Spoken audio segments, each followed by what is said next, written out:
Coronavirus will send the global economy into free fall, unleashing the worst recession since the 1930s Great Depression, the International Monetary Fund has warned, and Europe is expected to bear the brunt of the economic crisis.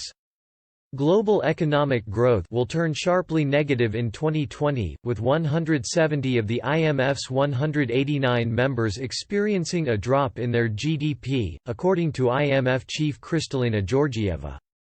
The Bulgarian added, "In fact, we anticipate the worst economic fallout since the Great Depression." She said hundreds of billions of dollars of foreign aid would need to be mobilized to assist emerging and developing countries. Just 3 months ago, we expected positive per capita income growth in over 160 of our member countries in 2020, she said. Today, that number has been turned on its head. We now project that over 170 countries will experience negative per capita income growth this year. Ms. Georgieva warned situation could continue to worsen. "I stress there is tremendous uncertainty about the outlook. It could get worse depending on many variable factors, including the duration of the pandemic," she said. But in a separate forecast, the European Central Bank has predicted the Eurozone will experience a deeper recession than the rest of the world. The European Union's 19-member single-currency bloc might not show proper signs of recovery until next year, according to ECB Vice President Luis de Guindos. Germany, the EU's largest economy, is expected to shrink by nearly 10% in the first quarter, while France is also expecting a hit by about 6% in the current period.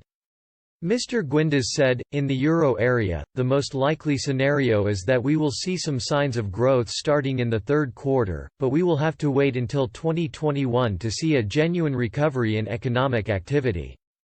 In any case, 2021 will not be able to." The ECB has unveiled huge stimulus plans to kickstart the economy, paying banks to lend to ensure cash keeps flowing to companies and households. Decision-makers at the Frankfurt-based central bank have also committed to buying more than €1 trillion of debt to help reduce the cost of borrowing across the bloc. Eurozone finance ministers last weekend ducked a major decision on sharing the debt burden of fighting the coronavirus.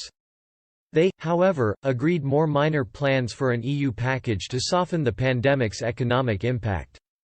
The deal will open up precautionary credit lines of up to €240 billion, a potential €200 billion increase in lending by the European Investment Bank, and a temporary EU unemployment scheme worth €100 but they failed to reach a deal on the so-called Corona bonds, a joint debt instrument designed to share the borrowing costs of the economic recovery.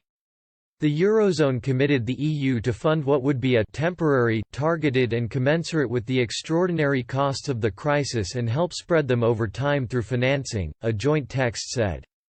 The biggest battle was over whether access to the European Stability Mechanism would come with the need to implement tough economic reforms or austerity measures. Both Italy and the Netherlands claimed a victory after the meeting brought a temporary halt to the bitter row over the bloc's response to coronavirus. The Dutch said conditions will remain in place and the Italians claimed the opposite, leaving the fudge unlikely to allow Rome to access the emergency